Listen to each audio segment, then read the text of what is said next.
Labdien, Normons Ozoliņš, šodien ir 43. dzīves stāsts. Tātad tuvojamies jau noslēgumam. Šis būs par Jelgavas sapulcēm. Vienu reizi, tātad, kad es jau biju slims un domāju, ka manā dzīvē viss ir beidzies un misijā, pēkšņi man piezvana viena māsa un saka: Normund, vai tu gribētu aizbraukt uz Kroņauci? Tur ir sapulces. Es domāju, uz Kroņauci, ok, labi, tas kaut kādas sapulces tur. Un tā es aizbraucu tai māsai līdzi, un pirmais, ko es redzu, ir lauki, tātad, vientuļa vieta lauka Kroņauci, ja? Tas ir Dobeles rajons, tāds neliels miestiņš, un pēkšņi parādās tāds lauks, kurā ir stāvlaukums, pilns ar mašīnām, ja? Un pirmais, nezinātājiem tur rodas jautājums, kas šeit notiek? Te kaut kas notiek, un tiešām kaut kas notiek. Kas te notiek? Un tur izrādās ir baznīca, tur ir draudze, un tur ir dievkalpojums, tur ir sanākšana, tur sanāk kopā cilvēki pielūgt Dievu. Un tad, kad es tur iegāju, tad tur vietu tikpat kā nebija, tai baznīcā. Es dabūju kaut kur pēdējā rindā, bet tur cilvēki aizmugurē vēl stāvēja kājās. Bija patīkami beidzot būt pilnā baznīcā, vai ne? Kā saka, vietu problēma ir vislabākā problēma baznīcā. Un tur izrādās bija Valdis Indrišonuks, Teofils Tengrēvics stāstīja, kā tas viss tur izveidojies. Viņš uzaicinājis vienkārši Valdi Indrišonuku uz tādu, mājas sadraudzību. Viņiem tur bija kādas lūkšanas. Un tā mājas sadraudzība izauga līdz šādam pasākumam, ka vairs nav vietas pat baznīcā. Cilvēki grib braukt, un es sapratu, ka Latvijā ir daudz cilvēki, kas meklē Dievu. Un tā bija tāda Dieva meklēšanas vieta. Es redzēju tur daudz izslāpušos tās slāpes. Tur bija no dažādām draudzēm, konfesijām, mācītāji kopā, un viņi meklēja Dievu. Jā. Kā jau es teicu, sākums vienmēr ir labs, bet tās beigas, ak vai. Un tā es tagad biju pēdējā Kroņaucas sapulcē. Viņi nolēma, ka tā vieta ir pa mazu, vajag lielāku.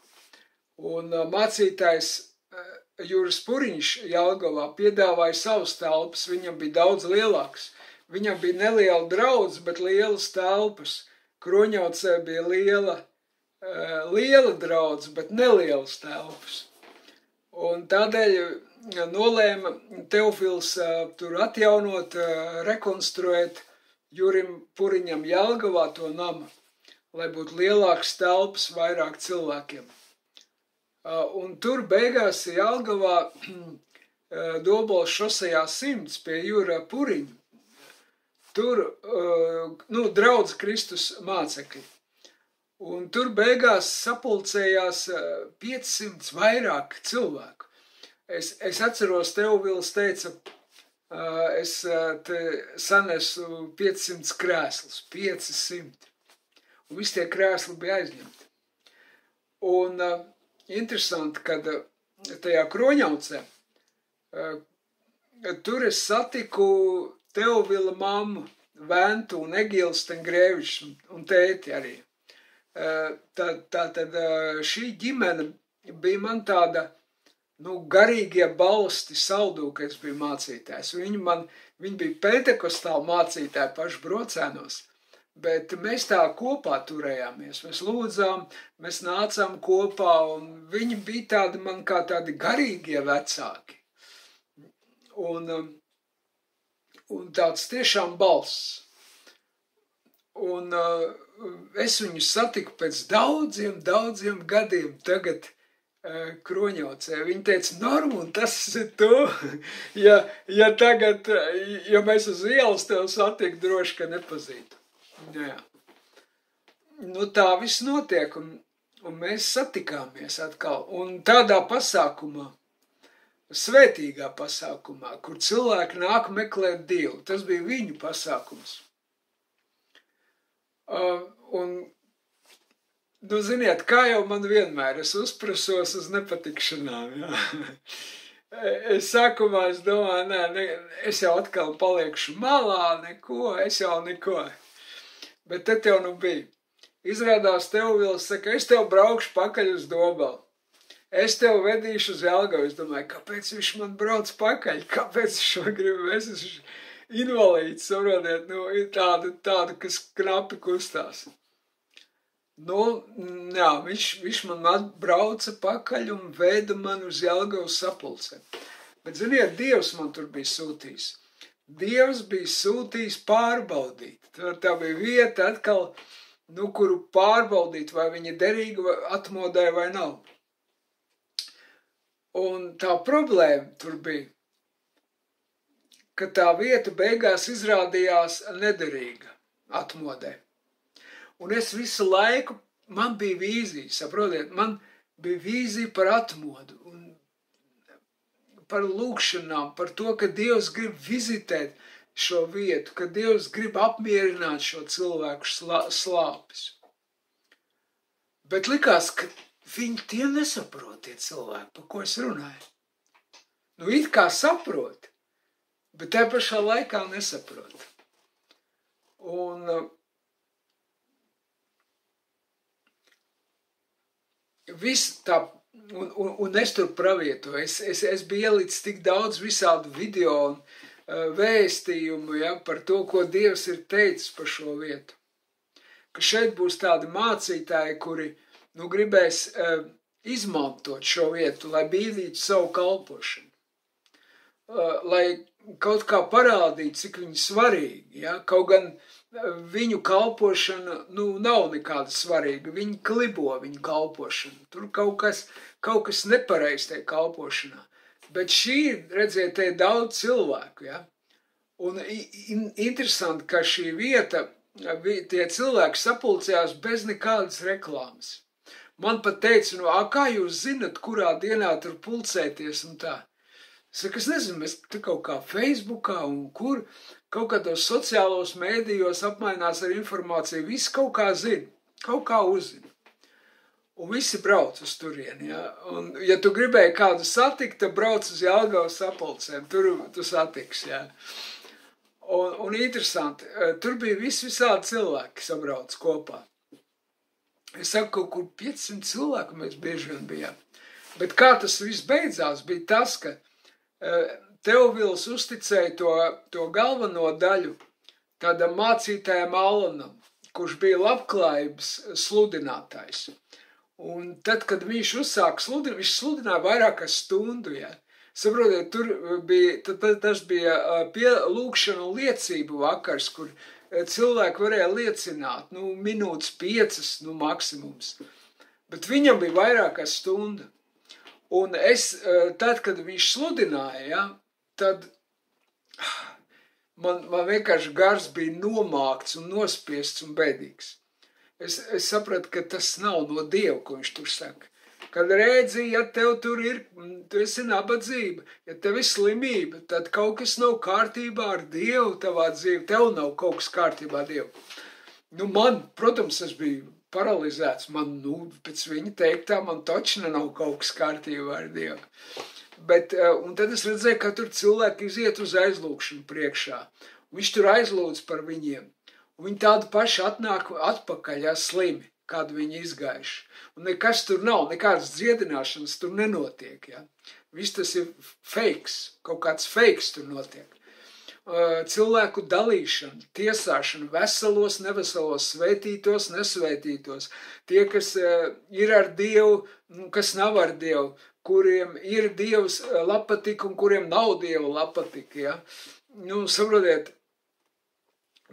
tāda dalīšana, ja? Un īsts labklājības evaņģelis, ja tu dzīvo labklājībā, tu esi ar Dievu, un ja tu nedzīvo, tu neesi ar Dievu. Nu, apmēram tā, nu, briesmīgi, tas gars bija, es knapi izturēju, saprotiet, es aizbraucu mājās, man pēc tam 2 dienas vajadzēja lūgties, lai es garīgi atkoptos no tām pēdiņās garīgajām sapulcēm, atmodas, tas ir kaut kas šausmīgs. Un es Teovilam teicu, ka es vairāk nebraukšu, viss punkts. Bet nē, viņš man atkal liek brauc pakaļ un veda atkal. Ok. Un tad es tur pāris reizes runāju. Un beigās, kad jau cilvēki sāk palikt mazāk, viņi jau saprata, kas te pa lietu. Ka te viss tā kalpošana atdot Alanam, ja? Tā ir Alana kalpošana. Viņš tā kā nozadis ir to visu, viņam ir atdots tas viss, visa šie, un sarot, tā nav viena mācītāja kalpošana, ja? Labklājības evaņģēlijas, te nav. Bet viņš to šausmīgi, viņš to spieda uz to labklājību un visu. Un cilvēki palika mazāk, kad beidzot es pateicu Teolam, piedod, angļi saka, enough is enough. Nu, beidzot pietiek viss. Es vairs te nevaru braukt. Es negribu sev garīgi mocīt, tad Dieva nav, beidz, Dievs nav ar šito lietu. Un ja Dievs nav ar šito lietu, es te nepiedalos. Tā ir tukša. Un viņš jau spītīgs, tā kāzas, viņš iespītējās, ka nē, un nedomā tur kritizēt Alanu. Es mēģināju. Un es dabūju pa biksēm no Egīla un Ventas. Kā tu uzdrošinies? Kā tu vari tā teikt par tādu svētīgu brāli? Es saku, bet viņš nav no Dieva, viņš te maldu mācību nes. Šitā visa lieta, visa šitā sapulces iznīks dēļ, tā ka jūs nepareizam cilvēkam dodat šeit vaļu un varu. Tā lieta iznīks. Kā jūs to neredzat? Nē, viņi to neredzēja, viņi akli. Nu labi, ka neredzat, ko tad es jums varu teikt? Nu un tā viss tur beidzās. Palika beigās no 500 cilvēkiem kādu 50. Viņi tur mēģināja kaut ko. Kaut ko viņi tur cīnījās, kad Valds Indrišonuks aizgāja grupu, tas bija pirmais, kas aizgāja. Kamēr viņš spēlēja, bija labi, bet kā sāka tie runātāji nākt, viss aizgāja atkal. Tā Valdis Indrišonuks pacēla to visu, un tad, kad sāka nākt Alans, tā viss tā aiziet atkal bezdabenī. Un, protams, pirmais, kas neizturēja, bija Valdis Indrišonuks. Viņš teica, es te vairs piedod Teovil, bet es te vairs nevaru braukt. Mēs tā nolēmām ar visu grupu, visu punkts. Un viņš bija pirmais, kas aizgāja, un es biju laikam pēdējais. Viņi tur vēl kaut kas palika, bet tad uznāca Covid laiks, kad aizliedz vispār jau kādus pasākums. Ja? Un tad arī tas Jelgavas pasākums vairs neatjaunojās, laikam tā bija. Un tad aizgāja mūžībā Vente un Egils, un tad viss beidzās. Nu, lūk, tāds, bet redziet, Dievs bija man sūtījis uz turieni. Viņš man bija sūtījis pārbaudīt to metāla sakausējumu pie tiem, kas lūdz par atmodu. Vai tas sakausējums ir labs? Un tādēļ, ka viņš nebija labs, kā ir rakstīts, tas kungs tos ir aizmetis projām. Jo sārņi nebija ļaujušies attīrīties. Un tas bija, es domāju, tāds pēdējais lielais mans misijas darbs. ko Dievs man bija devis pārbaudīt. Un tā, labi, nākoši liekas, kad rītā vai nākošreiz, ja Dievs tā gribēs rītā, tad tas būs pēdējais video, tāds apkopojums par to, kādēļ Dievs man bija aicinājis un kāda bija man dzīves vai misijas jēga, ja? Un ko Dievs no manis gribēja, lai es izdaru un pasaku. Ja? Un tas arī būs viss. Labi, paldies, ka jūs klausījāties, lai Dievs svētī. Vislabāk!